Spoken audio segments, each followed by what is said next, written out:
Let me ask you a direct question. If someone told you that a law signed on the 4th of July, Independence Day, could quietly reshape your retirement, influence your Medicare coverage, affect the future of your Social Security benefits, and even impact your long-term care options, would you want to know exactly what was inside that law? Of course you would, and that's exactly why you're here. I'm Michael Bennett, and welcome to Retirement Watch, the channel dedicated to helping retirees and future retirees understand the programs, policies, and legislation that can directly affect their financial security. Today, we're going to take a detailed look at one of the most significant pieces of legislation passed in recent years, the one big, beautiful bill act, often referred to as OBBBA.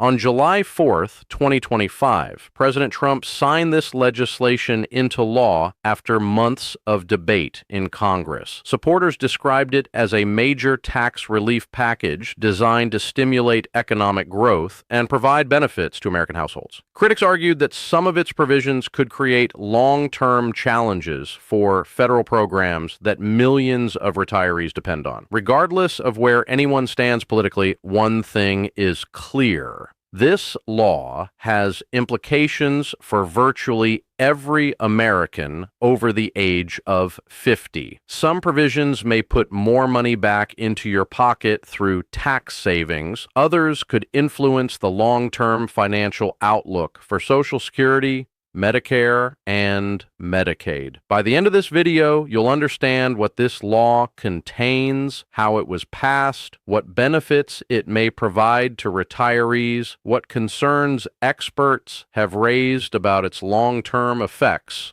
and what practical steps you should consider taking moving forward. As always, this is not political commentary. The information presented here is based on publicly available reports and projections from organizations such as the Congressional Budget Office, the Social Security Administration, the Social Security Trustees, the Internal Revenue Service, and the Congressional Research Service. My goal is simple: to help you understand the facts so you can make informed decisions. Before we discuss the specific provisions, it's important to understand how this legislation became law. Congress used a process known as budget reconciliation. For many Americans, reconciliation is not a familiar term, but it plays a major role in federal policy making. Under normal Senate rules, most legislation requires 60 votes to overcome a filibuster and move toward final passage. Budget reconciliation is different. It allows certain budget-related legislation to pass with a simple majority of 51 votes.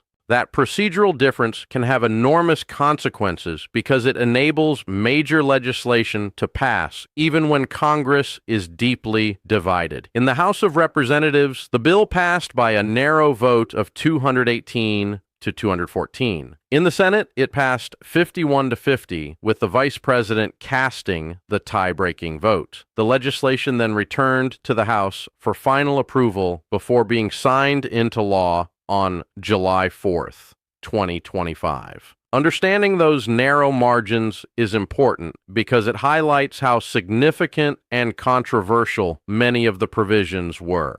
The primary objective of the legislation was to permanently extend tax cuts that were originally enacted under the Tax Cuts and Jobs Act of 2017. Without congressional action, many of those provisions were scheduled to expire. Lawmakers supporting the bill argued that extending those tax cuts would provide certainty for families and businesses while encouraging economic growth. However, the legislation did much more than simply extend existing tax policies. It introduced new deductions, expanded certain tax benefits, and modified several areas of federal spending. And that brings us to one of the central questions surrounding the law.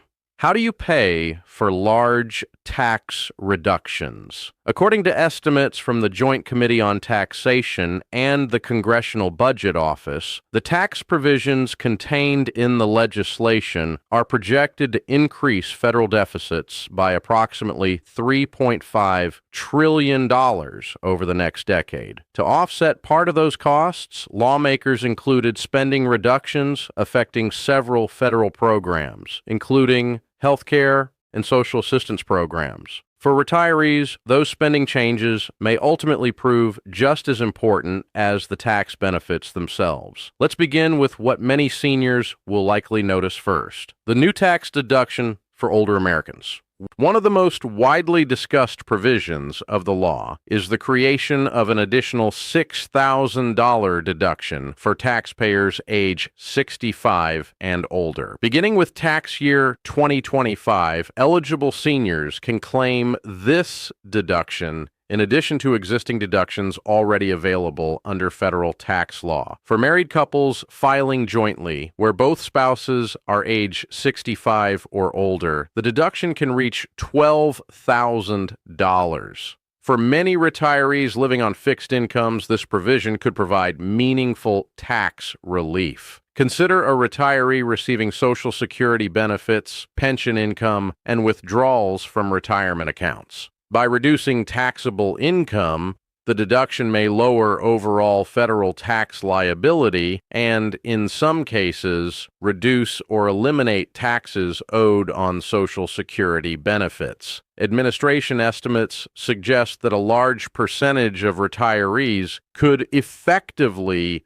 owe little or no federal income tax on their Social Security benefits because their deductions exceed taxable income thresholds. For households carefully managing retirement budgets, that could represent hundreds or even thousands of dollars in annual savings. However, there are important limitations. The deduction is currently temporary and is scheduled to remain in effect only through tax year 2028 unless Congress extends it. In addition, the benefit phases out for higher income taxpayers, meaning not every retiree will receive the full deduction.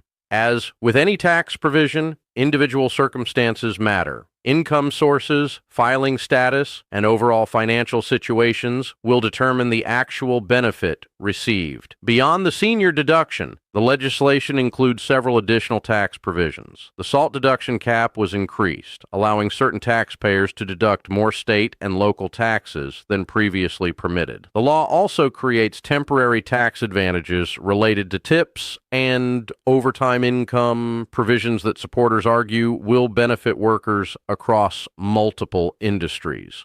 Additionally, certain vehicle loan interest payments may qualify for temporary deductions under specific circumstances. Taken together, these provisions represent one of the largest tax packages enacted in recent years. But while tax relief tends to receive the most attention, many retirement experts are focused on another issue entirely: Social Security. For millions of Americans, Social Security serves as the foundation of retirement income. Some retirees rely on it for supplemental income. Others depend on it for the majority of their monthly expenses. That is why discussions about the Social Security Trust Fund deserve careful attention. According to the 2026 Social Security Trustees Report, the Old Age and Survivors Insurance Trust Fund is projected to become depleted around 2032 if current trends continue. It's important to understand what that actually means. A depleted trust fund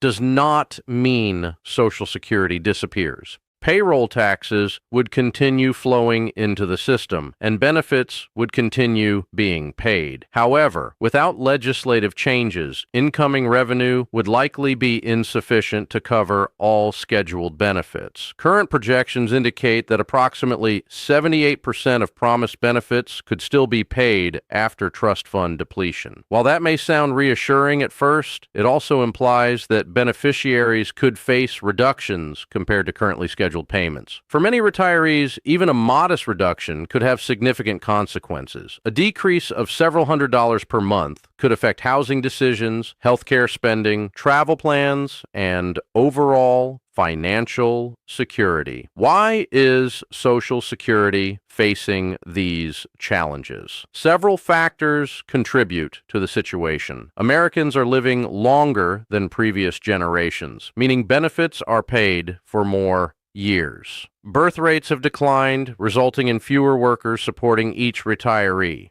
Workforce participation patterns have changed over time, and broader demographic shifts continue placing pressure on the system. The Congressional Budget Office, Social Security actuaries, and numerous independent analysts have repeatedly emphasized that long-term reforms will eventually be necessary if lawmakers wish to maintain current benefit levels. Exactly what those reforms might look like remains uncertain. Potential options often discussed include increasing payroll taxes, adjusting retirement ages, modifying benefit formulas, or implementing combinations of multiple approaches. For now, no major solution has been enacted. That means retirees should remain informed and realistic about future developments. Now let's turn to Medicare. Healthcare costs represent one of the largest expenses facing retirees, making Medicare an essential program for tens of millions of Americans.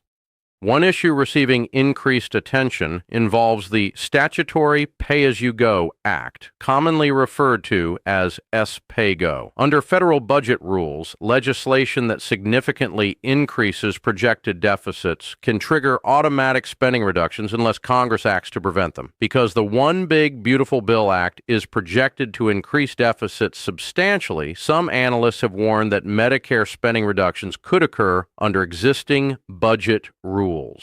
Congressional Budget Office estimates suggest those reductions could reach approximately $45 billion in fiscal year 2026 and potentially much more over the following decade. It's important to clarify what these reductions generally affect. Most projections indicate that cuts would primarily target provider reimbursements rather than directly reducing benefits for Medicare recipients. In other words, hospitals, physicians, and healthcare providers could receive lower payments from the federal government. Even if beneficiaries continue receiving coverage, lower reimbursement rates could influence provider participation and healthcare access in certain regions. For retirees, that distinction matters. Coverage and access are not always the same thing.